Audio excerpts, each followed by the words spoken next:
हम पेशेंट को जो है वो जी यास्मीन, सॉरी, आप क्या क्वेश्चन कर रहे थे? मैम क्वेश्चन ये था कि रिप्रोडक्टिव ईयर्स में डर्माटोसिस्ट बहुत ज्यादा कॉमनली होते हैं। हम्म। तो हम हम्म। पेशेंट को क्या वहाँ पे जो है ओवरी अगर प्रिजर्व करना जैसे मुश्किल होता है क्योंकि उसमें बहुत ज्यादा ओवरी जो है वो इन्वॉल्व होता है सिस्ट में। हम्म। तो पेशेंट को जो है वो एक्सप्लेन करेंगे कि इसमें जो है difficulty due to ovarian preservation देखो, एक चीज से may be she loss. It's very common in the reproductive age group. Dermoid जो है वो अदरवाइज इसका इंसिडेंस इज लेस देन 10%। और यूनिलैटरल होता है मोस्टली, बायलैटरल भी बहुत रेयर चीज है। और डर्मोइड के अंदर ओवेरियन टिश्यू को बचाना is not difficult. It again depends on the size of the dermoid also. बल्कि ओवेरियन प्रिजर्व खराब ज्यादा होता है एंडोमेट्रियोसिस में। राइट, तो इस वजह से एक सेकेंड। अच्छा, सो ज्यादा प्रॉब्लम होता है एंडोमेट्रियोसिस में ओवेरियन रिजर्व को मेंटेन करना। डर्मोइड में तो में ओवरी एक्सेप्ट के टॉर्जन भी हो, इवन टॉर्जन में भी अब आप कहते हो कि उसे अनटॉट करके उसे उसकी ब्लड सप्लाई को थोड़ा सा मेंटेन करके and then we decide if she really needs salpingectomy or not. तो ऐसी बात कोई रिकमेंडेशन नहीं है कि डर्मोइड में ओवेरियन टिश्यू नहीं बचता, बच जाता है। और मैम टॉर्जन ओवेरियन को कौन सी जगह पे हमने अनटॉर्जन करके जो है क्लैम्प करना है और कौन सी जगह पे मतलब विदाउट डिटॉर्जन करके हमें जो है वो क्लैम्प रखना है।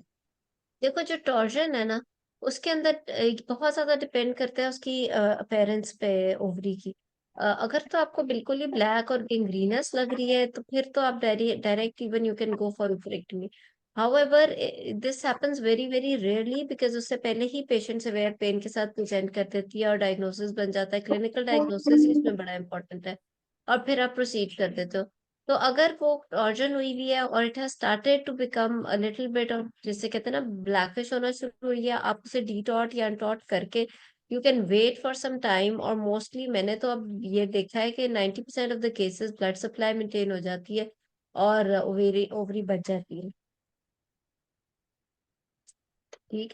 तो मैडम अगर एग्जाम में हम्म। हमें सिनेरियो दे दे, एग्जामिनर कहे कि पेशेंट जो है वो ओवेरियन टॉर्जन की है इंट्राऑपरेटिवली, तो ये सारा कुछ एक्सप्लेन करेंगे कि I will look for the. बिल्कुल, देखो, पहले तो ज्यादातर ये होता था कि आप गैंग्रीनस को अनटॉट नहीं करते थे और उसको आप डायरेक्ट उस पे जाते थे। लेकिन अब जो लेटेस्ट सारा है, कुछ स्टडीज भी और क्लिनिकली भी जो ट्रेंड है, अगर आप वाकई उसे अनटॉट करो and then you observe it, तो वो उसका कलर, उसकी ब्लड सप्लाई मेंटेन हो जाती है और ओवेरियन रिजर्व बच जाता है। ठीक है ना? मैम और अगर मैम हम्म, अगर जो है वो ग्रॉस एग्जामिनेशन पे एंडोमेट्रियोमा या डर्माइड सिस्ट है तो वो बेनाइन है, हम कंफर्म है कि हम डिटॉट भी करें तो स्प्रेड ऑफ जो है वो सीए नहीं होता। ठीक है, बेनाइन है। लेकिन अगर जहाँ पे हमें सस्पिशियस लुकिंग ओवेरियन मास है और वो ओवरी को केस ही और है। देखो, वो तो केस ही और है। अगर तो सस्पिशियस लुकिंग है उसमें तो आप फिर एक्सपेरिमेंट ज्यादा करते ही नहीं हो ना कि स्पिलेज ना हो जाए। और या तो फिर यू गो फॉर, उसके अंदर फिर दो तीन चीजें आती हैं कि आप फ्रोजन सेक्शन करो या वो करो। अगर सस्पिशियस लुकिंग है वो तो वैसे ही ओफरेक्टमी कर देनी चाहिए, चाहे वो टॉर्जन है या नहीं है। उसका तो टॉर्जन हो या ना हो सेम ट्रीटमेंट है। Either you go for frozen section or you go for the unilateral oophorectomy or जो भी आपका है आगे। सो आप सस्पिशियस लुकिंग में तो केस ही और है। और किसी ने कहा लेप्रोस्कोपी कितने सेंटीमीटर तक करते हैं? एक्चुअली देखो, जो लेप्रोस्कोपी है ना, लेप्रोस्कोपिक सर्जरी, उसके अंदर आपको बुक्स में काफी मिलेंगी इंडिकेशंस, कॉन्ट्रा इंडिकेशंस। मुझे ऐसा लगता है contra indications are very very less. Instead there may be some relative contra indications. Relative contra indications वो होती हैं जो कि एब्सोलूट कॉन्ट्रा इंडिकेशंस नहीं होती, जिसके अंदर laparoscopy is not like absolutely impossible. यानी कि अगर साइज बड़ा है तो it's not absolutely impossible. It depends on many factors. It depends कि वो सिस्ट क्या नेचर क्या है, नंबर वन। नंबर टू, बल्कि नंबर वन पे कर लो एक्सपर्टीज ऑफ द सर्जन। क्योंकि अगर बड़ा साइज है तो इवन इंटैक्ट भी निकली जा सकती है अगर एक्सपर्टीज मौजूद है। So there is no size limit in laparoscopy actually. ठीक है ना? सो इस वजह से आपको किसी किताब, किसी गाइडलाइन में आज तक कभी कोई सेंटीमीटर्स में मिला नहीं कि इतने सेंटीमीटर से बड़ा है तो it's absolutely contraindicated for laparoscopic surgery. It is never like that. It depends on the expertise, it depends on the nature of the cyst also. At times पूरा abdomen is full of the cyst. This may be 36 week sizes, तो फिर port कहाँ डाले, needle कहाँ डाले. तो उसके अंदर इफ इट्स अ बीनाइन सिस्ट, तो आप उसमें वेरिस नीडल डाल के पहले सक्शन करके उसका साइज भी रिड्यूस कर लेते हो, and then you put in the pot and have a look at the at the cyst, and then you decide accordingly. ठीक है. मैम अगर जो है स्टेजिंग लेप्रोटमी है तो हमने उसका बताना है कि लेप्रोस्कोप मतलब ऑप्शन देना है, ऑप्शन में तो बताना है ना कि लेप्रोस्कोपिक स्टेजिंग लेप्रोटमी होगी, लेकिन करना तो हमने लेप्रोटमी वाला ही प्रोसीजर है, उसको बताना, एक्सप्लेन करना। अभी वैसे हमने केस करना है, लेकिन मैं आपको पहले बताती हूँ क्योंकि ये बात बहुत इंपॉर्टेंट है. अगर तो कोई भी कॉम्प्लेक्स सिस्ट है, बेशक ट्यूमर मार्कर्स नॉर्मल लुकिंग है, राइट, नॉर्मल है, राइट, लेकिन it's a complex cyst and you have a chance that this cyst may come out to be malignant. So you all do all the steps of staging laparotomy, which include in laparoscopy, well, which includes the peritoneal washings as well as the mental biopsy, and then you proceed with the surgery. और फिर आप उसका देखते हो intraoperative look of the cyst, if it is endometriotic or dermoid, फिर cystectomy करते हो, if it is suspicious looking then you decide accordingly. So if जी मैं इवन ओपन में भी जी. जी मैम, वो आप ठीक बात कर रही हैं कि दोनों में हम स्टेप सेम करेंगे, लेकिन एग्जाम में स्ट्रक्चर डिस्कशन में अगर एग्जामिनर को एक्सप्लेन कर रहे हैं कि that I will go for and I will give the option of laparoscopic versus laparotomy depending upon the expertise और अवेलेबिलिटी पेशेंट विशेस, लेकिन जब मैं एक प्रोसीजर एक्सप्लेन करूँ तो लेप्रोटमी वाला ही करूंगी ना, that I will open the abdomen with the midline अच्छा, लेप्रोटमी। वो पे डिपेंड करता है. देखो, इसमें लेप्रोस्कोपी भी की भी चॉइस है और लेप्रोटमी की भी. वेरी फ्रैंकली अगर मेरे से पूछो तो आई वुड प्रेफर लेप्रोस्कोपी. उसकी वजह यह है कि पेशेंट की रिकवरी जल्दी होगी. अगर खुदा ना खास्ता आगे कीमोथेरेपी मिलनी है तो वो जल्दी स्टार्ट हो जाएगा. इंस्टेड के लेप्रोटमी में पहले वूंड हील हो. अगर ऐसे पेशेंट में खुदा ना खासा गेप भी हो जाता है बिकॉज ऑफ द इम्यूनिटी और इंटरनल स्ट्रेंथ, और फिर वो 2 महीने में वूंड ठीक हो और फिर जाके कीमोथेरेपी शुरू, etcetera etcetera. So obviously laparoscopy is better even in malignant patients.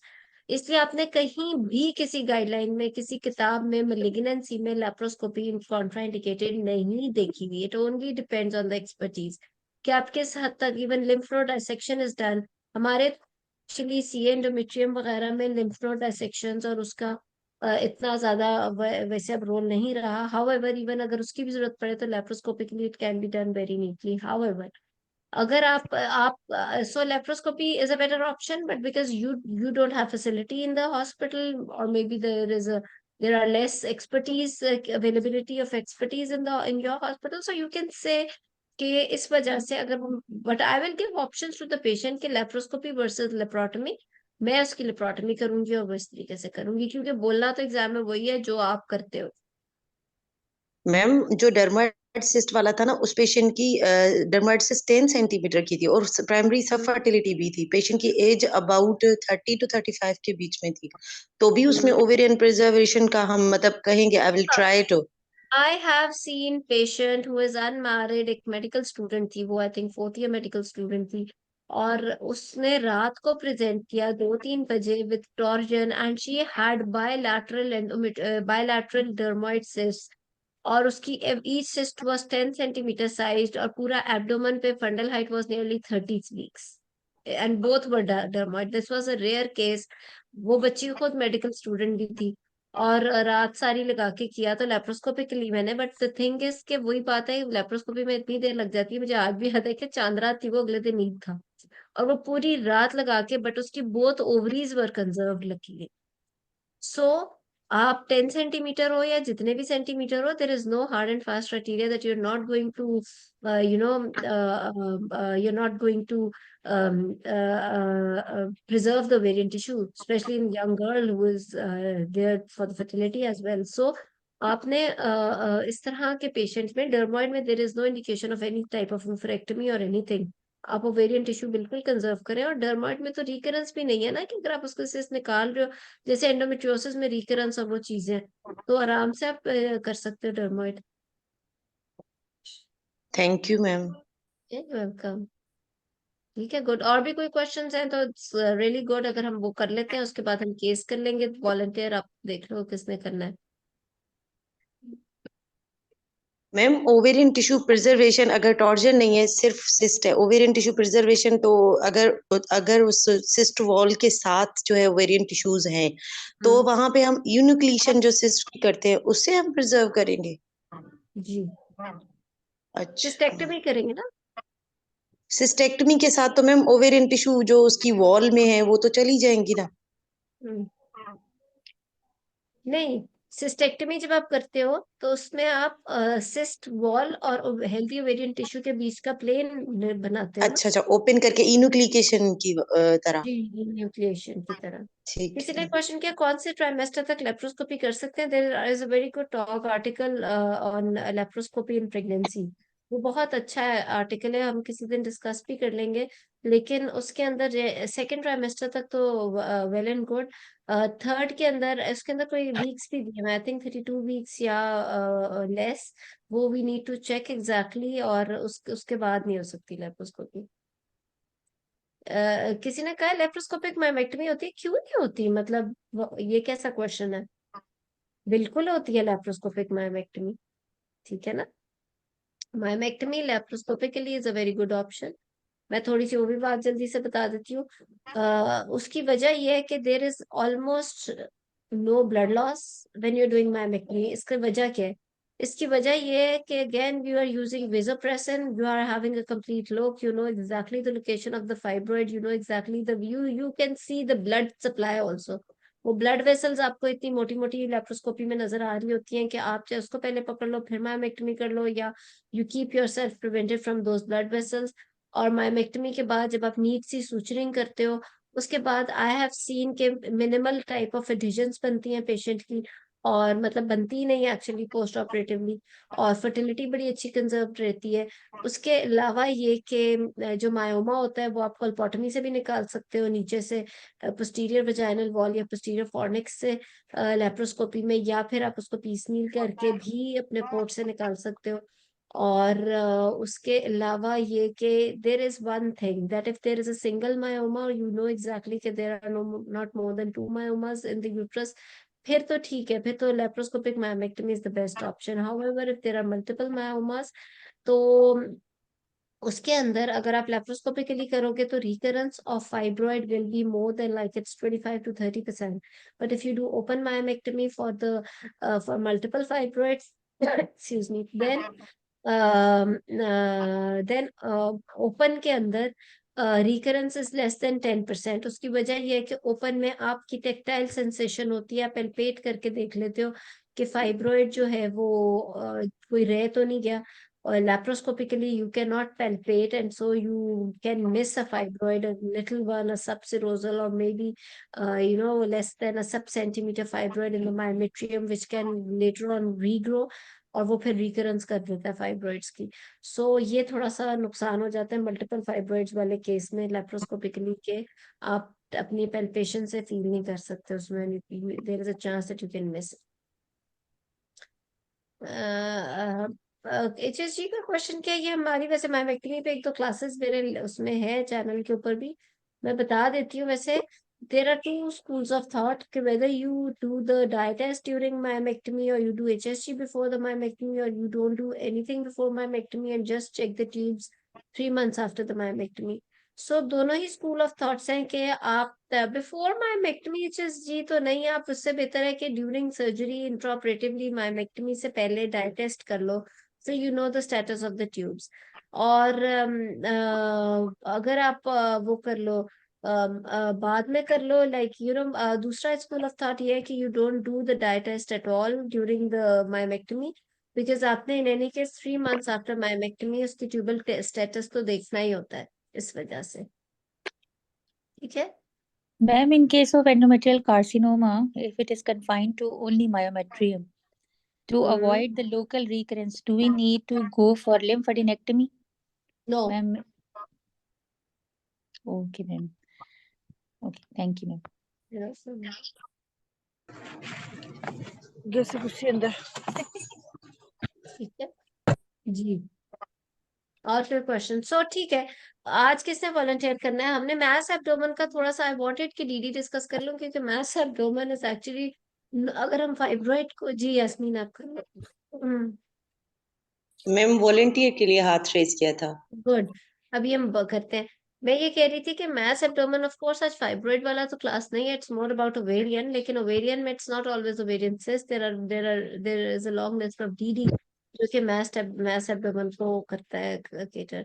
सो हम कर लेते हैं। यास्मीन कोई सिनेरियो है या फिर हम कर लें स्टार्ट?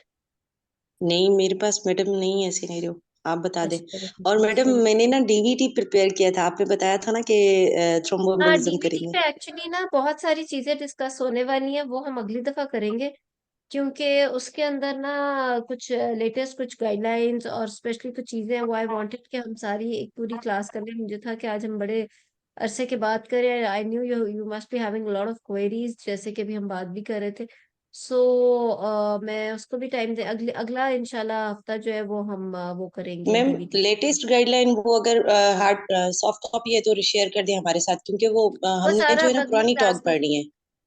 ठीक है वही है, नहीं वही है, उसमें कुछ चेंजेस नहीं है, बट उसमें बहुत सारी चीजें हैं हमारे से रिलेटेड, लाइक सर्जरी से पहले क्या करना है, सर्जरी के बाद क्या करना है, etcetera etcetera, not only nerves बल्कि अदरवाइज भी गायनी के पेशेंट्स में भी थ्रोम्बोप्रोफाइलेक्सिस और वो सारा कुछ, तो वो हम इंशाल्लाह अगली क्लास में फिर करेंगे। अभी जो है हम मैथ्स ठीक अप्रूवल है मैम। कर लेते हैं, उसका मैं आपको सिनेरियो दे देती हूँ, ठीक है जी। So, patient is 28 years of age and she is married for 5 years. She is nulliparous and she has presented with an ultrasound report showing bilateral complex cyst 5 into, on one side it's 5 into 4 centimeters, or other side it's 6 into 2 into 4 centimeters, and and her husband's semen analysis report is normal. She got her ultrasound done for the workup of subfertility.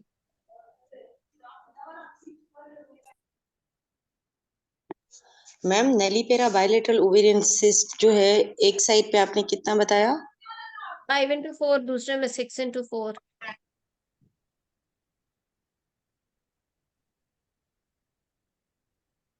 Okay ma'am, one side पे 5 into 4 और another side 6 into 4। मैं repeat कर देती and हूँ। Has been patient is सीमेन 28 years of age. She is married for 5 years. She has come with ultrasound report showing bilateral ovarian cysts. On one side, it is 5 into 4 centimeter. On the another side, it is 6 into 4 centimeter. Both are complex cysts. And she's nulliparous. Her husband's semen analysis report is normal. And she got her ultrasound done as a part of workup of subfertility. Infertility subfertility. Okay ma'am. Ma'am history से Perfect. Start करो। जी okay. फटाफट, time में अस्सलाम साथ साथ वालेकुम। Note कर रही हूँ जी। Okay. Assalamu alaikum, madam. I am one of the exam candidate. I have read the instructions and I am ready for the structured discussion. Madam, first of all, I will introduce and I will greet and introduce myself to my patient, and after that, confirming the biographic detail of patient. As my patient is 20 year and married for 5 year, I will ask whether this is first marriage of the both couple, and what they are living together, age and occupation of her husband, and any and coital difficulty per week, and any difficulty in the coital. And as my patient husband semen analysis is normal, but her ultrasound as a part of her subfertility workup showing bilateral ovarian cyst, I will ask whether she is having any complaint of lower abdominal pain, either localized or generalized, or in the both iliac regions.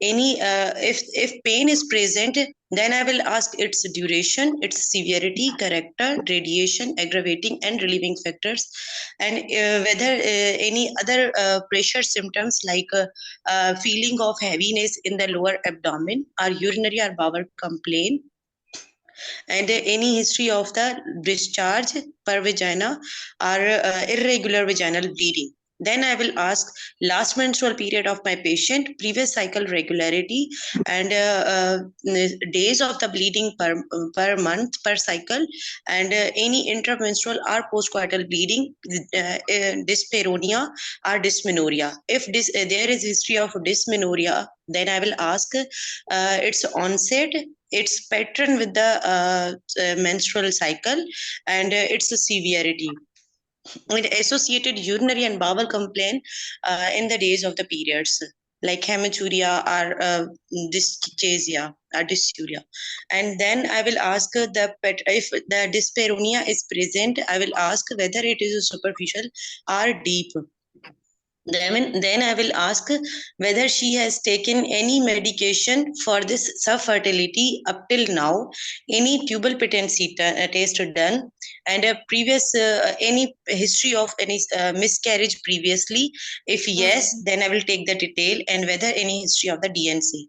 And also I will ask any history of the heat and cold intolerance to exclude any thyroid, any breast milk discharge or headache to exclude or change of the visual acuity to exclude any hyperprolactinoma, any excessive exercises or loss of appetite, weight loss to exclude systematic effects of these ovarian cysts, any history of ovulation induction taken, how much time, how much cycles, and whether the follicular tracking were done, and any complication in that.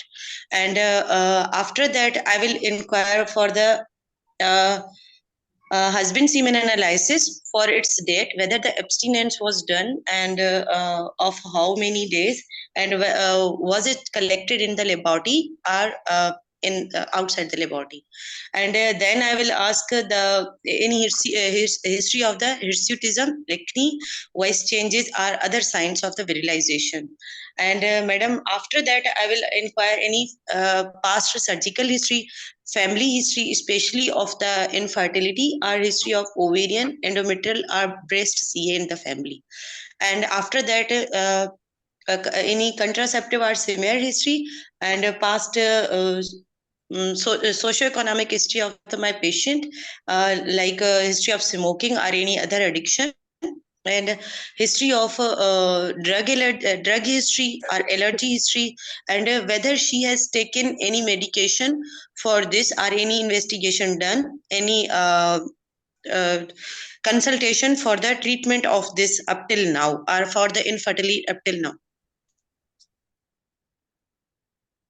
Madam, I have done with my history. ठीक है, history बस okay. इसमें काफी सारी important चीजें आपने miss की हैं।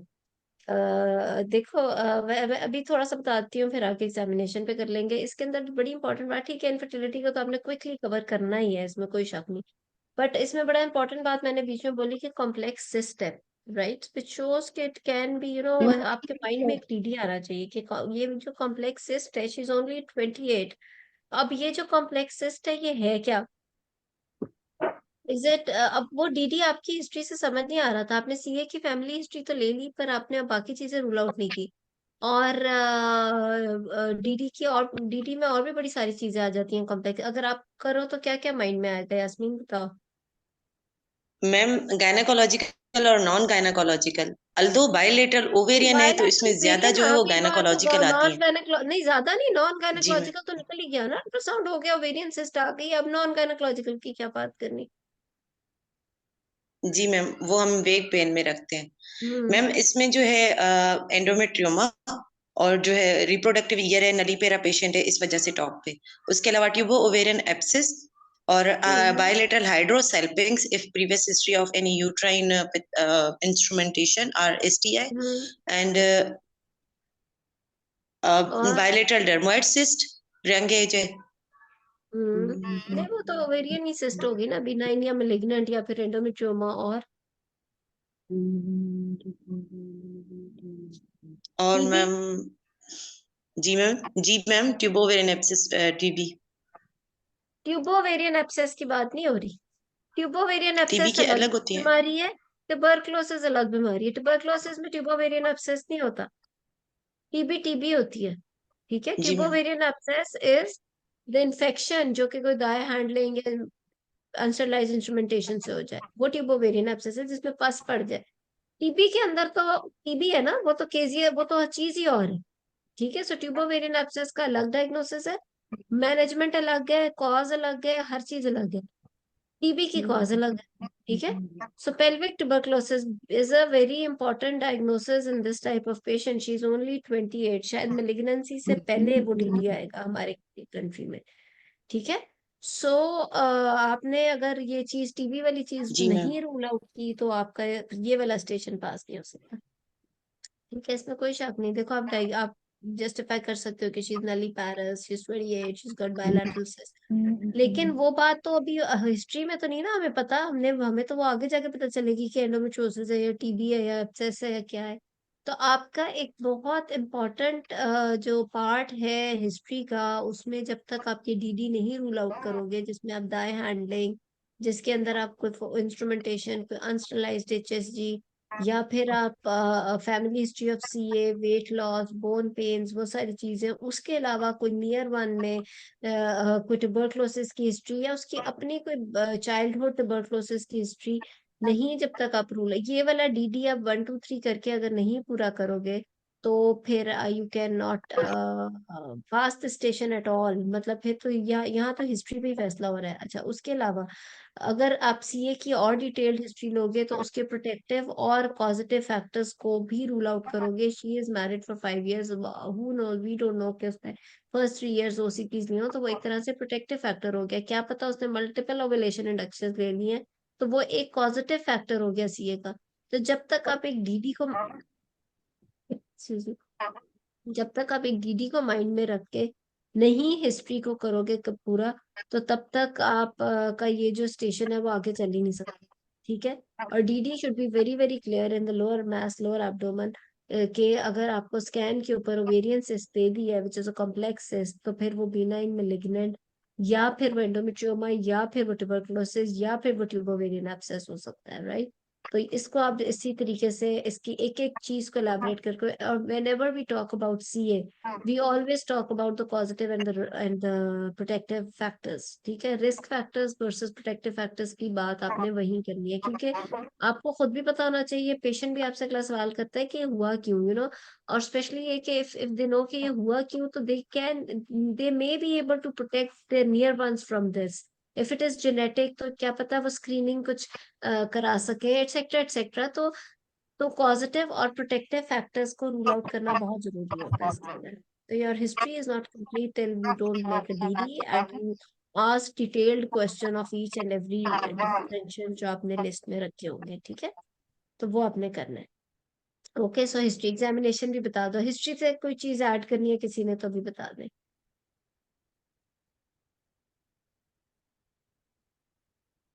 चलो गुड जी, यास्मीन आप इसी पेशेंट का एग्जामिनेशन भी बता दो, क्या करोगे। जी मैम।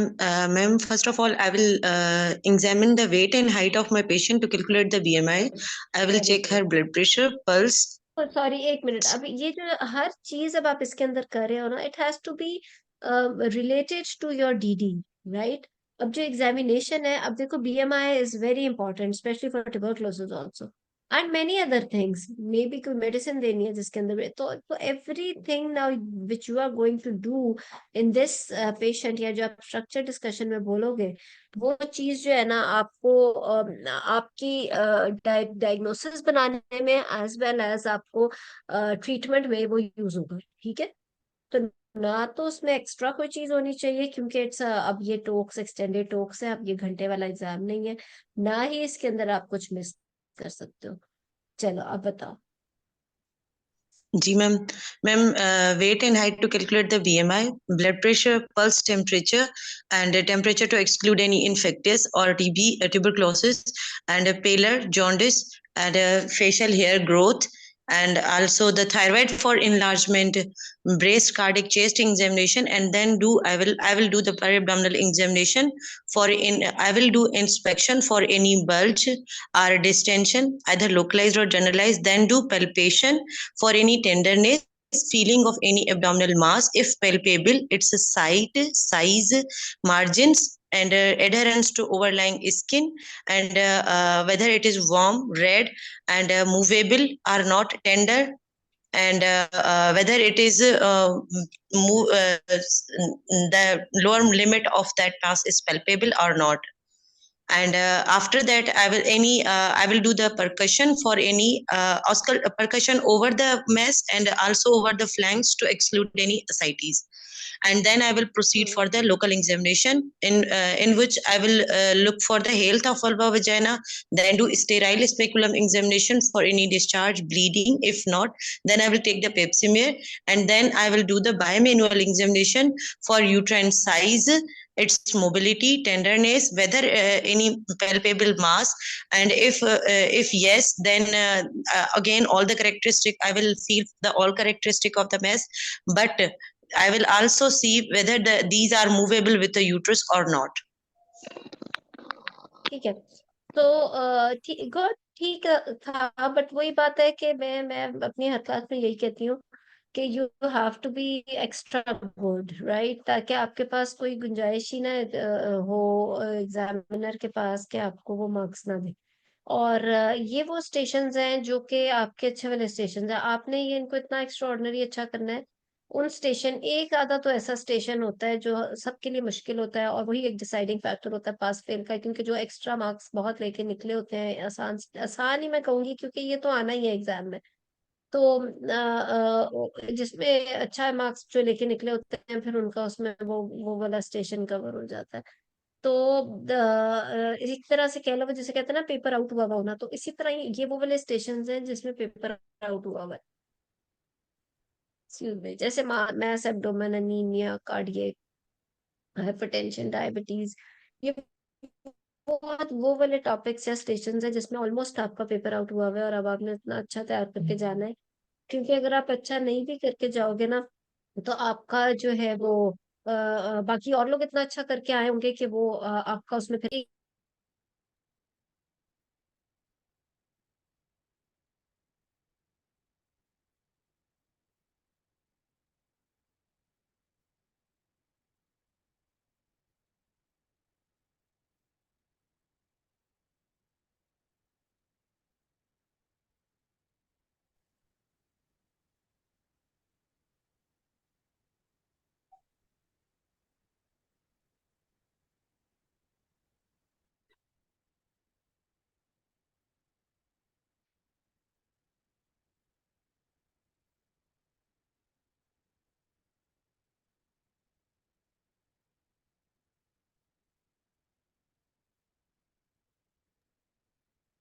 हम्म। अच्छा, सॉरी। सो अच्छा, उसके लिए अब ये जो एग्जामिनेशन है, टू मेक इट एक्स्ट्रा थोड़ा सा और ज्यादा बेहतर, उसमें when you are saying general, आप कहो ना कि in examination I will do general physical examination which will specifically include this this this. उसमें आप ये ना बोलो कि मैं ये चीज किस के लिए कर रही हूँ, आप बस बोलते जाओ, वो सुनने वाले को पता लग रहा है कि आपके जहन में क्या डीडी है, और आप वो चीज उसको किस तरीके से कवर कर रहे हो। उसमें आप ऑब्वियसली पल्स, अभी में बीएमआई तो बहुत इम्पोर्टेंट हो गया, उसके अलावा यस पल्स पीपी पेशेंट है नहीं, लेकिन यस पैलर इज इम्पोर्टेंट, उसकी overall oral hygiene look is important, thyroid considering सब फर्टिलिटी। चेस्ट ऑस्कल्टेशन आप कर सकते हो कोई ट्यूबरक्लोसिस के उसके लिए, रेस्पिरेटरी एग्जामिनेशन, और लिम्फ नोड्स आप पेट करोगे। उसके बाद इसके अंदर थोड़ा सा पीडल एडीमा वगैरह आएगा, बिकॉज जहाँ पे भी मैस एब्डोमेन होता है उसमें प्रेशर सिम्टम्स में आप पीडल एडीमा या वेरिकोसिटीज को भी देख लेते हो। और फिर आप उसका abdominal एग्जामिनेशन करोगे। There is nothing like local examination के बजाय अगर abdominal और pelvic एग्जामिनेशन करके बात कर लो, तो एब्डोमिनल के अंदर आपने अच्छा बोला, बट उतना मजा नहीं आया जितना एक मैथ्स एब्डोमेन के एग्जामिनेशन में होता है। मोस्टली मैं अपनी हर क्लास में ना बातें रिपीट इसलिए नहीं करती, क्योंकि सब रिकॉर्डिंग्स जो हैं वो लेक्चर्स की वो है उसके अंदर। हर लेक्चर के अंदर बड़ा एलैबोरेटेड बात हुई भी होती है, लेकिन फिर भी मैं क्विकली थोड़ा सा बता जरूर दूंगी। वो ये है कि वो जो टॉपिक स्पेसिफिक लेक्चर होगा उसमें से अगर आप डिटेल में देखोगे तो उसमें हर चीज कवर्ड होगी। तो mostly I try not to repeat things, ताकि हम हर लेक्चर में उस टाइम के अंदर सारा कवर कर लें या कोई नई बातें कर लें, बिकॉज जब वो रिकॉर्डिंग में आप सुन रहे होते हो तो वो आपके अवेलेबल हो ही जाता है। सो आई वाज टेलिंग यू कि एग्जामिनेशन के अंदर जो आपका मैथ्स एब्डोमेन का, जैसे मैंने कहा हिस्ट्री बहुत ज्यादा डिसाइडिंग फैक्टर है, इस तरह मैथ्स एब्डोमेन का जो एग्जामिनेशन है ना, वो इतना आपके अच्छा स्ट्रक्चर्ड बोलने में भी और करने में भी आपका हो कि उसके बगैर तो वैसे क्लिनिकली लेटर ऑन लाइफ में भी गुजारा नहीं है। सो आपने करना क्या है? आपने यस इंस्पेक्शन की बात कर ली। ओवरलाइन स्किन का कलर बहुत इंपॉर्टेंट है इसके अंदर उस मैस का। देन पैल्पेशन में मैस इज पैल्पेबल, उसके अंदर आपको क्विकली पता होना चाहिए बगैर सोचे कि you have to look for the size, size, shape, surface, overlying skin, temperature, colour change, ताकि उससे आपका पूरा डीडी रूल आउट हो रहा है, राइट? उसकी मोबिलिटी, लोअर लिमिट रीचेबल और नॉट रीचेबल, ताकि उससे ये होगा कि आपका when you you are explaining कि वो मैथ्स है क्या, तो you are actually giving DD the whole list of DD in terms of your examination, कि मैंने ये चीज उसमें देखी और ये चीज मैंने उसमें कवर कर ली या रूल आउट कर ली। तो उसको आपने फिर इस तरीके से करना भी है और कवर। अच्छा then any signs of fluid in the abdomen, because जब भी मैस एब्डोमेन होगा तो फिर फ्लूइड को भी तो रूल आउट करना है ना। तो वो सारा बड़ा इंपॉर्टेंट है। And when you are doing the pelvic examination you can not miss anything. ये एब्डोमिनल और पेल्विक एग्जामिनेशन तो आप कह लो कि आपके एग्जाम में सबसे ही इम्पोर्टेंट सेगमेंट है, परफॉर्मेंस में भी और आपका एक्सप्लेन करने में भी। So when you are saying your sterilized speculum examination, okay, so speculum examination के अंदर आपने जो है जब सर्विक्स पे कमेंट तो करो ना। आप चलो ब्लीडिंग डिस्चार्ज पे तो कर लिया, बट आप सर्विक्स के लिए पे भी थोड़ा सा कमेंट करो कि वो नॉर्मल लुकिंग है या वो या फिर वो उस तरह का है, कोई अल्सर या कोई और चीज तो नहीं है। सो थोड़ा सा आप उसकी लुक पे बोलते हैं, बोल दो कि सर्विक्स की if it is normal looking और not, and then I take the paps में। सो इस तरीके से बात कर लो तो बहुत बेहतर हो जाएगा। और फिर बाकी का एग्जामिनेशन उसके अंदर आपने यूट्रस का तो सारा बोल दिया, बट देन अगेन मैसेज की फिर सारी वही बातें, because pelvic examination is we do pelvic examination to reinforce our abdominal examination findings, right? So इस वजह से आपका जो pelvic examination है वो बहुत इंपॉर्टेंट हो जाता है। ठीक है। जी मैम। गुड। सो इसलिए इसको और प्रैक्टिस, मैं वही कह रही हूँ, वैसे तो आगे रमजान आ रहा है लेकिन मेरी एडवाइस ये होगी कि रमजान में भी कंटिन्यू सिटिंग टुगेदर, मिल के बैठो। बेटर इन द हॉस्पिटल, आखिरी महीने में घर में नहीं बैठना, बाहर निकलोगे हॉस्पिटल्स में जाना है। उसकी वजह यह है कि वहां पे जितना बड़ा आपका ग्रुप होगा, लेकिन कम से कम 2 या 3 लोगों का ग्रुप तो हो, 5-6 का हो और भी अच्छा है, क्योंकि वो उतनी ही बातें निकलती हैं और उतनी ही डिस्कशन होती है। और एग्जाम में जाके वही छोटे छोटे क्वेश्चंस हैं जो आपके काम आ जाते हैं, जो आपने 5-6 लोगों में बैठ के डिस्कस किया होता है।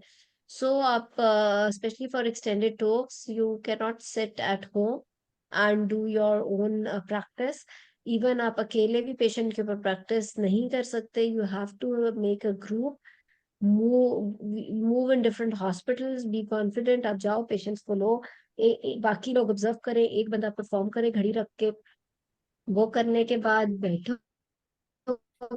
एक का उस दिन एग्जाम होगा, वो बाकी सारे लोग मिलके उससे सवाल करेंगे, वो एक जो है अपना प्रेजेंट करेगा और वो फिर इसी तरह एक और करे।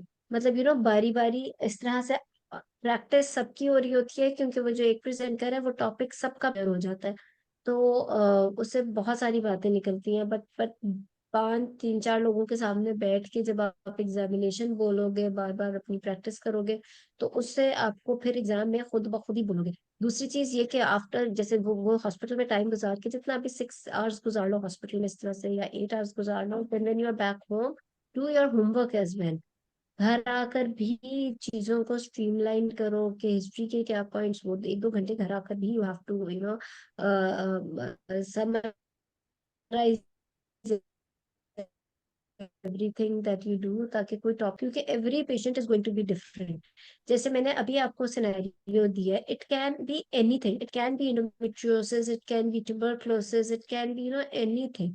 सो इस तरह से जब आप पेशेंट के ऊपर जाते हो तो 1000 चीजें होती है, और वो 1000 चीजें ही आपने उस लिमिटेड टाइम में कवर भी करनी होती है। और वो आप तब कर सकते हो कि जब जो चीजें नहीं भी है वो भी डिस्कस हो जाती है, जब ज्यादा लोग बैठे होते हैं मिलके। तो इस तरीके से आपकी प्रैक्टिस भी हो जाएगी। ठीक है। सो एग्जाम में अब किसी ने कुछ ऐड करना है तो हम यास्मीन से जरा वो क्वेश्चन कर ले about investigations.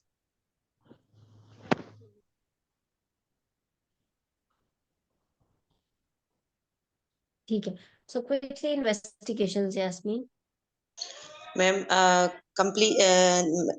madam, for the investigations, I wish to know about the basic health profile of my patient, specifically her hemoglobin with date, and urine routine examination for pus protein, and also I will go for abdominopelvic ultrasound findings, and I wanted to reconfirm the abdominal ultrasound findings, and beside these also I want the tumor markers of my patient, including CA125 and alpha fetoprotein, serum LDH level, and also the serum beta HCG level. And madam, also I wanted to review the husband semen analysis report of my patient and any tubal patency done previously. And देखो, after, जी ma'am. हाँ हाँ, बताओ बताओ, Madam, आप अपना if the conclude. tumor, if findings, chest X-ray of my patient, and for the preoperative workup, chest X-ray, and to exclude any tuberculosis findings, and also the ECG, LFTs, and RFTs. ठीक है, अच्छा देखो मेरी बात सुनो। मैं शुरू से आपको हिस्ट्री के बहुत वक्त से कह रही हूँ कि आपने करना क्या है एग्जाम में। देखो एग्जाम में it is not about knowing the diagnosis and treating the patient, it is about the approach of your approach towards the patient. And approach towards the patient का मतलब होता है कि आपके माइंड में चल क्या रहा है उस पेशेंट को की प्रेजेंटिंग कंप्लेंट को लेकर, यानी कि आपके माइंड में उसका क्या डीडी बना हुआ है and how are you going to reach that particular diagnosis so that you can treat the patient.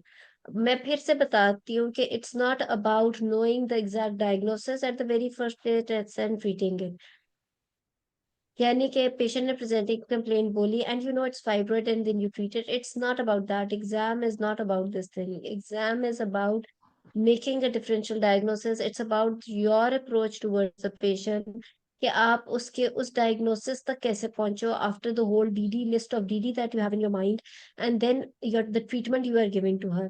देखो हमारी फील्ड बहुत आसान है, हमारी फील्ड में पेशेंट मुंह से बोलता ही है presenting complaint and we almost reach the diagnosis and almost in more than 90% of the cases know from the very first thing that what we are going to do with her, we are going to do the operation surgery or we are going to do the conservative management, but इसके अंदर जब तक हम उसकी हर चीज को उससे related कोई और कोमॉर्बिडिटी कह लो या और मजीद कोई और मसाइल या फिर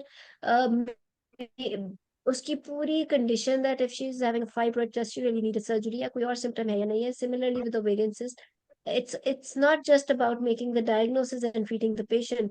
उसकी एज क्या है, उसकी उसकी कंडीशंस क्या है, सोशल इश्यूज से लेके उसके क्लिनिकल मेडिकल हेल्थ इश्यूज तक, you have to be very very clear about all these things. ठीक है, तो आपने उस चीज को जब तक इस अप्रोच वाली चीज, अब एग्जामिनर वहां पे बैठ के मेनली आपका यही देख रहे हो कि आपकी अप्रोच क्या है, कितने सेफली आप पेशेंट को ट्रीट कर रहे हो and how much focused you are. तो अब देखो जब आपने इन्वेस्टिगेशंस बोली तो जब मैं भी सुन रही थी या जब एग्जाम में आपका एग्जामिनर भी सुनेगा तो वो ये देखना चाह रहे हैं कि आपके माइंड में अब जो डीडी है आप उसको लेकर किस तरीके से आपने इन्वेस्टिगेशन मांगी है, राइट। और इन्वेस्टिगेशंस भी मांगने का तरीका है वो ये है कि आपने लीस्ट इंटरवेंशन से ज्यादा इंटरवेंशन की तरफ जाना है। अब जब आप हिस्ट्री एग्जामिनेशन कर चुके हैं, you are asking for the investigation, now you need to know two और थ्री थिंग्स। चलो सब फर्टिलिटी की तो जो इन्वेस्टिगेशंस है वो तो है ही, but considering the variant cyst and all उसके अंदर ही आपका जो है कुछ इन्वेस्टिगेशंस का बड़ा इंपॉर्टेंट है कि वेरिएंट सिस्ट। देखो सबसे पहले तो आपके माइंड में यही है ना कि वो सिस्ट है क्या। जब आपने सीबीसी मांगी उसमें टीएलसी मांगो, क्या पता वो कोई एब्सेस है, राइट। उसके बाद आप उसका you can even ask for ये सारा आल्सो। तो उसके मतलब आपके जो एक एक डीडी की लिस्ट है जो कि आपने अपने माइंड में बनाई है या अपने right hand corner of the paper के ऊपर लिख लिया है या जो भी आपने जो लिख उससे रिलेटेड अब इन्वेस्टिगेशंस तो मांगो ना। फिर आप अल्ट्रासाउंड यू नेवर वाई, क्योंकि मुझे कंप्लीट फीचर सिस्ट के नहीं मिलेंगे, उसमें तो सिर्फ कॉम्प्लेक्स सिस्ट लिख दिया। व्हाट अबाउट द डिटेल्स, वो एम रूल और बी रूल के बारे में क्या ख्याल है, वो सारी डिटेल्स आप बोलोगे। उसके बाद ठीक है, if you are asking for the tumour markers but you forgot to ask about the tuberculosis investigation क्योंकि जो ओवेरियन सिस्ट का डीडी है उसके अंदर हर डीडी की मैनेजमेंट ही और है, बिल्कुल और है, राइट। सो आप जब तक उसके, और फिर चेस्ट एक्सरे, अगर उसको एक्टिव कफ या कोई क्लिनिकल एग्जामिनेशन में चेस्ट उसकी क्लियर है तो फिर चेस्ट एक्सरे आप अभी क्यों करा रहे हो? We don't know we are going to fit her और not, right, yet we are going to do the surgery और नॉट। और सर्जरी के लिए कौन चेस्ट एक्सरे कराता है? सो ये 28 ईयर वो अलग चीज है, वो हमारा काम नहीं है। अगर कोई एनेस्थीसिया वालों ने करानी है वो देख लेंगे। तो अभी फिलहाल के लिए तो आपने ना इस चीज को इस तरीके से लेके जाना है कि आपने इसको DD and then all the investigations accordingly. और मैंने ये इसलिए कहा कि लीस्ट इंटरवेंशन वाली चीज पहले और आगे ज्यादा वाली, क्योंकि अगर आप इनफर्टिलिटी की करा रहे हो फॉर एग्जांपल इन्वेस्टिगेशन, तो डेफिनेटली ब्लड टेस्ट, उसका हार्मोनल प्रोफाइल एंड देन उसका हस्बैंड सेमेन एनालिसिस और ultrasound, these are lesser interventions as compare to the HSG और ट्यूबल पेटेंसी टेस्ट। तो वो उसके अकॉर्डिंगली आप सबसे पहले फिर HS same husband semen analysis मांगोगे और फिर ब्लड टेस्ट और फिर अल्ट्रासाउंड। सो वो लीस्ट इंटरवेंशन से थोड़ा सा आप इंटरवेंशन की तरफ जाओगे। तो इन्वेस्टिगेशंस कौन सी मांगनी तो इम्पोर्टेंट है, लेकिन किस तरीके से आप मांग रहे हो, मैं आपको फिर बार बार बताती होती हूँ कि it's not only about reaching the diagnosis और knowing the patient and then treating the patient. It's more about your approach to चीज इम्पोर्टेंट, ठीक है। तो एग्जाम में जो पास, इसीलिए कई लोग कहते हैं कि पेशेंट का चलो मैंने ट्रीट तो कर दिया, फाइब्रॉइड भी था, चलो सिस्ट थी, मैं ट्रीट तो मैं कर रही हूँ, but let's see if I pass और not, and then they don't pass at the end, why वो फेल हो जाते हैं बेचारे। यही तो बात है ना कि how did you reach that diagnosis, आपकी अप्रोच क्या थी, आपने हिस्ट्री में किस सीक्वेंस में क्वेश्चंस पूछे, कि आपने एग्जामिनेशन में किस किस चीज को फोकस में रखा, और स्पेशली इन्वेस्टिगेशंस में, ठीक है। जब हम और स्पेशली इन्वेस्टिगेशंस में कि आपने उसको कौन सी वाली पूछी और किस तरीके से पूछा। So this is how it makes a difference there, ठीक है।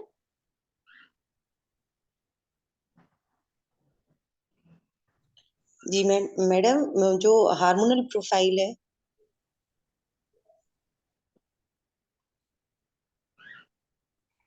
मैम जो हार्मोनल,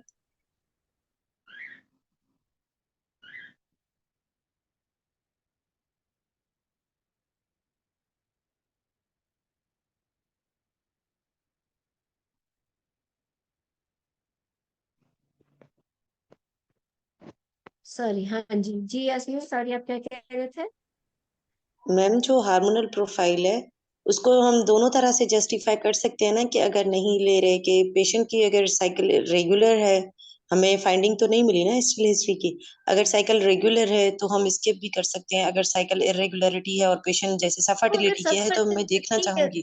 सब फर्टिलिटी की पेशेंट अगर है और रेगुलर साइकिल है तो उसके अंदर भी there is no harm कि आप डे 2 का FSH LH मांग लो, day 21 progesterone and 28 day cycle मांग लो। उसकी वजह ये होती है कि एक you become more sure of the ovulation, number one. Number two ये कि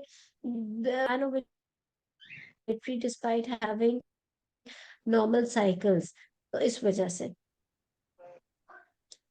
किसी ने कहा ट्यूमर मार्कर्स मांगने, जहां भी कॉम्प्लेक्सिस्ट की बात आ जाए तो ट्यूमर मार्कर्स मांगने हैं, बिल्कुल। और ट्यूमर मार्कर्स का हम हमेशा ही बात करते हैं कि 20 से 60 ईयर्स तक हम सारे मांग लेते हैं। बिफोर 20 CA 1 to 5 स्किप कर लो, 60 के बाद CA 1 to 5 भी मांग लो। हाउएवर ये कोई हार्ड एंड फास्ट रिकमेंडेशन नहीं है जो मैं कह रही हूँ, आप हर एज में हर ट्यूमर मार्कर मांग सकते हो, ठीक है। चलो गुड। ओके, सो यस्मीन अगर क्विकली आप मैनेजमेंट बता दो, या कोई अगर वॉलंटियर करना चाहता है कि अल्ट्रासाउंड फाइंडिंग्स कौन सी मांगेंगे, तो एक दफा जल्दी से अल्ट्रासाउंड बता दो क्या क्या मांगेंगे। मैम अल्ट्रासाउंड पे फर्स्ट ऑफ ऑल जो ओवेरियन सिस्ट यूनिलेटरल और बायलेटरल, जैसे इस केस में है बायलेटरल, फिर उसकी फीचर्स, साइज, और उसके अलावा जो है any solid areas, regular margins are thick margins, regular और इरेगुलर मार्जिन, थिक तो नहीं है, थिन है मार्जिन्स जो सिस्ट की वॉल जो है वो, और उसके अलावा इंटरनल इकोज सेप्टेशंस, और मल्टीसिस्टिक तो नहीं है, and associated ascites या fluid in the pouch of Douglas, और मेटास्टेटिक जो हम या अल्ट्रासाउंड पे देखो, अब जब देखो वही बात है ना, एक दो बातें बार बार मैं कहती हूँ। आपका abdominal एग्जामिनेशन, आपका pelvic examination, and then asking about the pelvic ultrasound, it should be, it has to be so good, इतना रिमार्केबल किस्म का होना चाहिए, because these are few little specific things जो कि सिर्फ गायनोकोलॉजिस्ट ही बोल सकता है। कोई सर्जन या किसी और फील्ड के लोग नहीं इस चीज के ऊपर कमेंट कर सकते about the pelvic examination finding as and the abdominal examination related to our field as well as ultrasound. So आप जब बोलो तो पता चले कि आप किसी भी फील्ड के नहीं हो, आप आप एक आप गायनी के फेलो, ताकि उसमें एक फर्क होना चाहिए ना। मतलब ये तो नहीं कि ये तो साइज और वो चीजें तो कोई भी बोलेगा। अब आप क्यों फीचर्स मांग रहे हो? बिकॉज आपके जहन में वो डीडी है जो उसके अंदर हो सकती है, जैसे कि इट कैन बी malignant और it can be benign, right?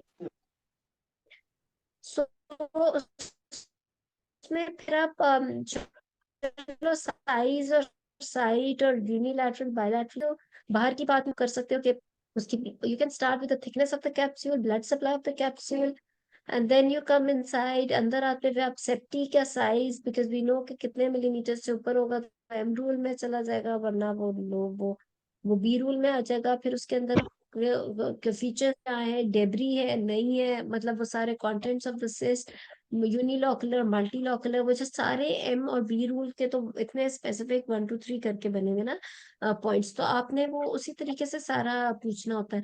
और उसके बाद आपने कोई और एडिन एक्सेल या पेल्विक पैथोलॉजी, और obviously about the uterus as well, and then any fluid in the POD और इन द पेल्विस, उस पर कमेंट जरूर आपने पूछना। आप जब पूछो तो वही सीक्वेंस में और अच्छी तरह पूछो, सोच सोच के नहीं, बीच बीच में नहीं। तो आपने इसी तरह ही बाहर से अंदर आना है, और so you should not miss anything. अब देखो ब्लड सप्लाई कितनी इंपॉर्टेंट थी, बेचारे मैंने सुना नहीं कि आपने कहा था। तो ये सारा इसमें इतने इंपॉर्टेंट बातें हैं कि वही बात है कि वो फिर आर या पार वाली बात हो जाती है एग्जाम में। ठीक है, तो इस तरह से करना है। किसी ने कहा है कि सीटी मांगेंगे या नहीं, इसका जवाब कौन देगा?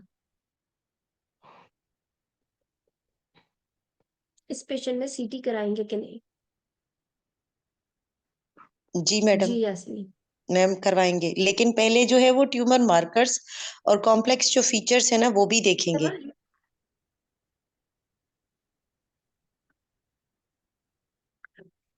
जब आपने इन्वेस्टिगेशंस मांग ली तो उसके बाद आपने फिर ये जरूर, जवाब आपका ठीक है, लेकिन वही बात है कि एग्जाम में भी इसको इसको भी बोलने का तरीका है कि जब आपने सारे कुछ मांग लिया तो उसके बाद आप कहोगे कि my further investigations will depend on my ultrasound finding as well as my tumour marker reports. अगर कोई ट्यूमर मार्कर ज्यादा है तो आप सीटी कराओगे, या आपको अल्ट्रासाउंड से ज्यादा इंपॉर्टेंट है कि अगर ट्यूमर मार्कर्स आपके ज्यादा है तो आप कराओगे, राइट? अल्ट्रासाउंड, अब देखो अगर इसमें अल्ट्रासाउंड के अंदर एंडोमेट्रियोसिस है, ट्यूमर मार्कर आपका कोई ज्यादा नहीं है, तो आप सीटी तो नहीं कराने बैठ जाओगे ना। सिमिलरली अगर आपका जो है for example it's more it's tuberculosis and your tumour markers are normal, तो फिर आपकी सीटी का तो कोई पॉइंट नहीं बनता ना, क्योंकि टीबी के अंदर आपके अल्ट्रासाउंड फाइंडिंग और आपकी सीटी की रिपोर्ट सीए और टीबी दोनों में सेम होती है। Tumour markers make a difference, number one. At times tumour markers भी बड़ा कंफ्यूज करते हैं, क्योंकि टीबी के अंदर भी CA 1 to 5 हजारों में भी हो सकता है, सिमिलरली सीए के अंदर और टीबी दोनों में। तो फिर इस जगह पर ट्यूबरक्लोसिस की इन्वेस्टिगेशन अहम हो जाती है, टीबी की। जी मैम। ठीक है ना? तो इस तरीके से आप करोगे। और टीबी की क्या इन्वेस्टिगेशन मांगोगे यास्मीन? मैम उसमें जो डायग्नोस्टिक है वो जीन एक्सपर्ट टेस्ट है। वेरी गुड, इट्स डायग्नोस्टिक, ये जवाब अच्छा दिए। लेकिन आप जाहिर बात है कि लेस सेंसिटिव और इजियर टेस्ट भी करा लोगे, जिसमें मॉन्टोस टेस्ट है वो करा लोगे, और साथ में आप IGRA टेस्ट इसको कहते हैं वो करा लोगे। जी मैम। गुड। ये क्योंकि उसकी तकरीबन 97% सेंसिटिविटी है, और स्पेशली फैमिली हिस्ट्री और के नियर वंस की हिस्ट्री भी इंपॉर्टेंट मैटर कर जाती है। इवन उसकी अपनी childhood history of chest tuberculosis होती है, जो कि आगे पल्मोनरी ट्यूबरक्लोसिस, जो कि आगे पेल्विक ट्यूबरक्लोसिस के साथ भी प्रेजेंट कर सकता है। ठीक है, सो वेरी गुड। यहाँ तक हमने कर लिया। और बताओ, कुछ क्वेश्चंस आप लोग चैट में करो जिसके जवाब हम डिस्कशन में कर चुके हैं, सो आप रिकॉर्डिंग में देख सकोगे बाद में। सो ठीक है, यास्मीन अब बताएं आप, इसकी मैनेजमेंट बता दो। मैनेजमेंट से पहले मैं आपको इन्वेस्टिगेशंस कुछ बता देती हूँ। So her haemoglobin is 11.5, her PLC is 13, her और कौन से आपने टेस्ट मांगे, her tumour markers are normal, her CA125 is 285, and her what else, the rest of the reports are normal considering semen analysis, and her HSG is ma'am not CA yet 125 done, 200 बताया है। 285, and her क्या उसे कहते हैं, HSG is not done, और scan के ऊपर safety है 6 मिलीमीटर तक की, यानी कि इट्स मोर टुवर्ड्स द, इसके एम रूल्स नहीं है, बी रूल की तरफ जा रहा है, और there is no fluid in the pelvis. ठीक है मैम। ब्लड फ्लो है, किसी ने कहा ब्लड फ्लो, ब्लड फ्लो है। ब्लड फ्लो है ट्यूबरक्लोसिस के टेस्ट नेगेटिव कर लेते हैं। मैम, ब्लड फ्लो आसानी आपने के लिए यस दिया है। Blood flow yes.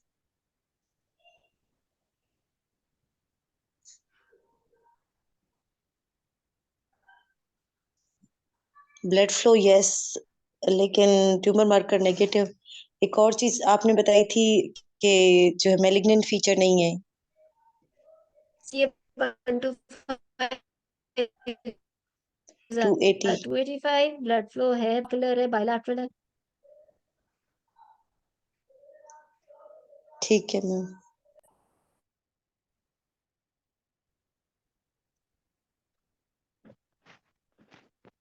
मैम थोड़ा ऑर्गेनाइज कर रही थी मैनेजमेंट को कि ठीक करना है। क्या है मुझे।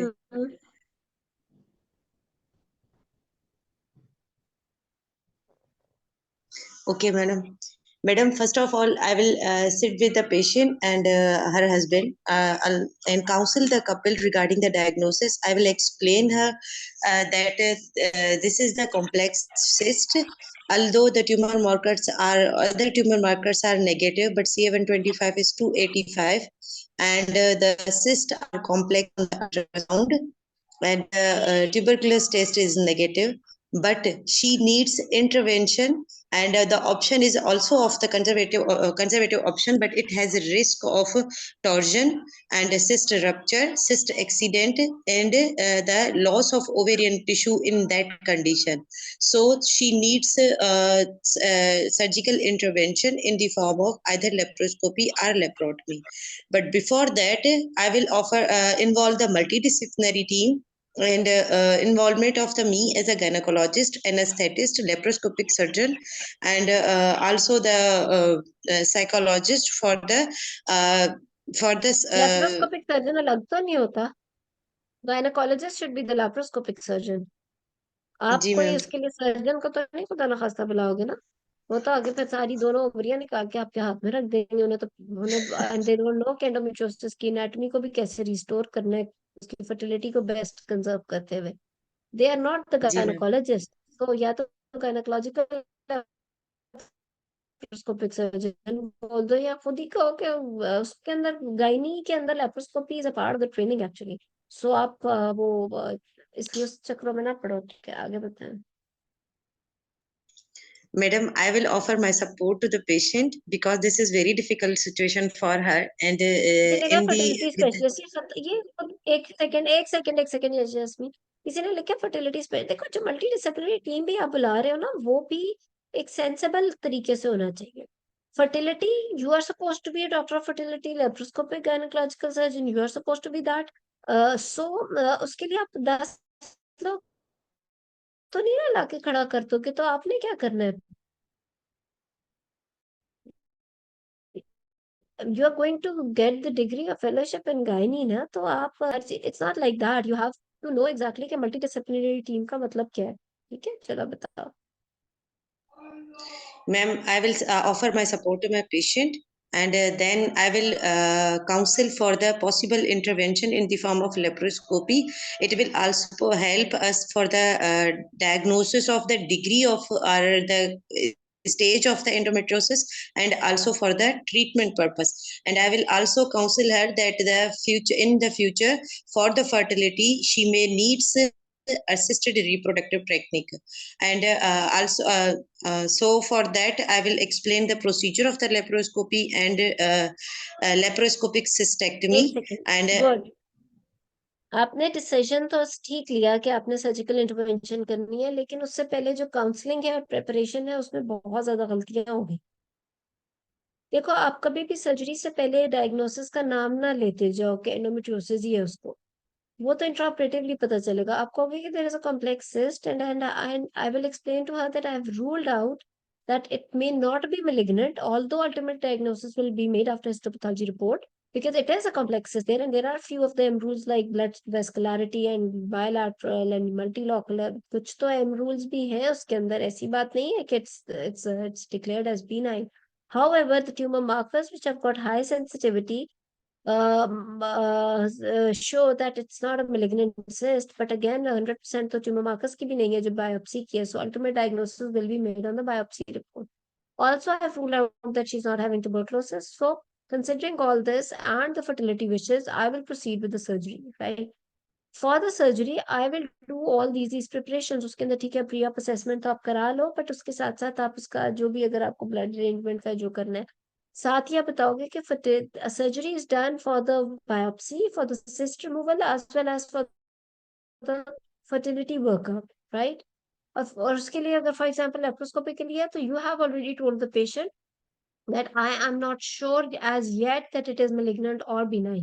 So I will keep the arrangement of frozen section available, etc. etc. मतलब इस तरह की बातें करो ना, अभी तो हम अंदर गए ही नहीं, हमें पता ही नहीं क्या है, ठीक है? एंड देन जी मैम। फर्दर तो हमें अंदर के लोग पे डिपेंड करेगा, ठीक है? तो इस तरीके से आपने काउंसलिंग करनी है और उसको एक्सप्लेन करना है। जी बताएं आगे। जी ma'am, after the explanation of the after explaining of the pre-operative procedure, its complications, and completing workup, optimization of the health of my patient, and anesthetist opinion, anesthetist workup, and fitness, and then I will put the patient on the next elective operative list, and which I will follow the WHO surgical safety checklist, examine the patient under anesthesia to confirm my findings, and then open the abdomen. Then I will proceed with the laparoscopic surgery.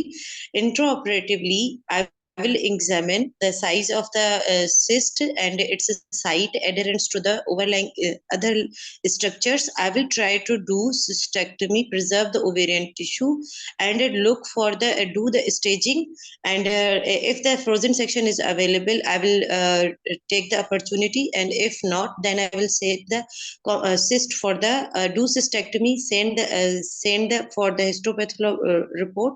But I will also do the examine the other areas of the peritoneum of pelvis and abdomen to look for any other endometriotic tissue, endometriotic spots. If present, I will do the excision. Good. And then That was good.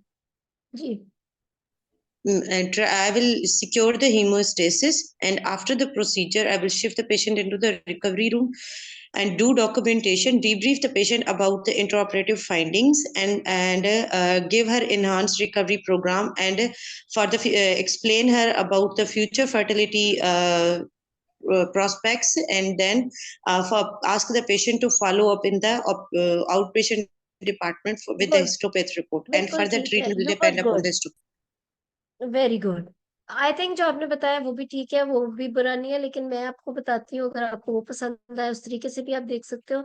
मुझे ऐसा लगता है कि देखो, pre operatively तो हमने ये कह दिया कि we are not sure about the diagnosis, so I have kept the arrangement of frozen section facility available as well, number 1। Number 2 ये कि मैं जब इंट्रा ऑपरेटिवली जा रही हूँ तो I take the peritoneal washing also. अच्छा, जब आप इंट्रा ऑपरेटिवली गए हो ना, then have a complete look of the anatomy and also of the features of that cyst.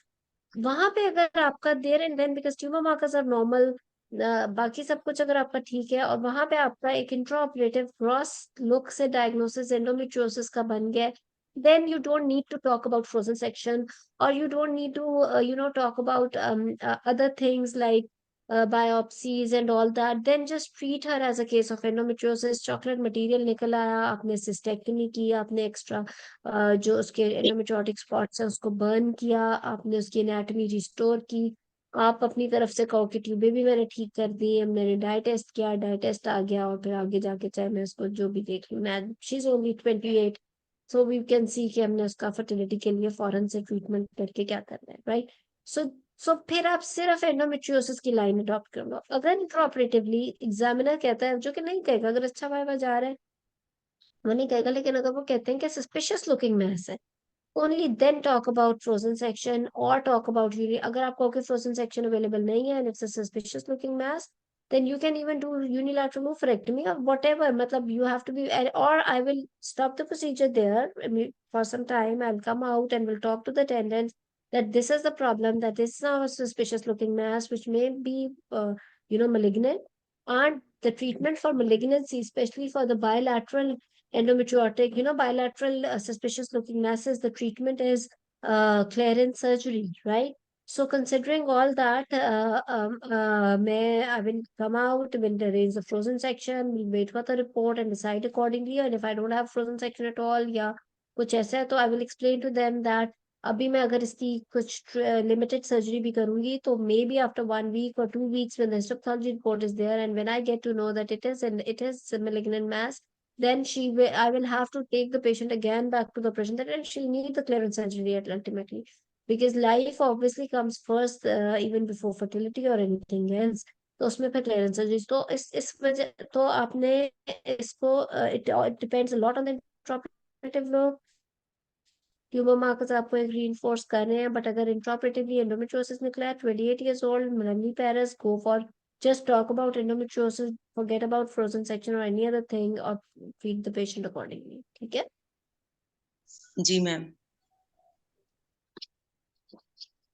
Good. सो अच्छा, आपने यू वर गुड, बस जिस तरह मैंने कहा है उस तरीके से आप प्रैक्टिस कर लो।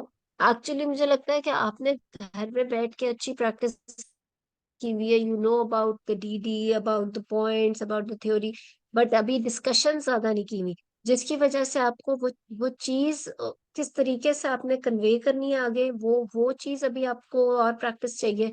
और जिस तरह मैंने कहा है कि मेक अ लिटिल ग्रुप, और स्पेशली आखिरी महीने में तो बेशक वो रमजान तो होगा, but you will have to go out from your अपने घर से निकलना ही पड़ेगा, या अभी से चले जाओ और बैठना पड़ेगा, सबको मिलके और डिस्कस करना होगा, जितने लोग होंगे उतने सवाल आएंगे और वही questions help later on exam में। जी मैम। ठीक है, कोई और क्वेश्चन करोगे? मैडम जैसे ये एंडोमेट्रियोसिस है तो हम इस पे ये कहेंगे कि हम इसको ग्रेड और स्टेज करेंगे, मतलब डेफिनेटली, एंडोमेट्रियोसिस वो को। सारा उन्होंने बोला था, स्पॉट्स यूट्रोसेक्रल पे, वो सारा वो आपको फिर पता होना चाहिए कि आपने इंट्राऑपरेटिवली क्या क्या बात करनी है। बिल्कुल गुड। अच्छा, अगर टीबी का टेस्ट पॉजिटिव आ गया प्री ऑपरेटिवली, फिर क्या करोगे? मैम फिर तो पहले जो है वो फिजिशियन को इन्वॉल्व करके या टीबी स्पेशलिस्ट को उसकी वेरी ट्रीटमेंट गुड, पहले वेरी स्टार्ट गुड, करेंगे और उससे बिकॉज टीबी रिस्पॉन्स कर लेते हैं। वेरी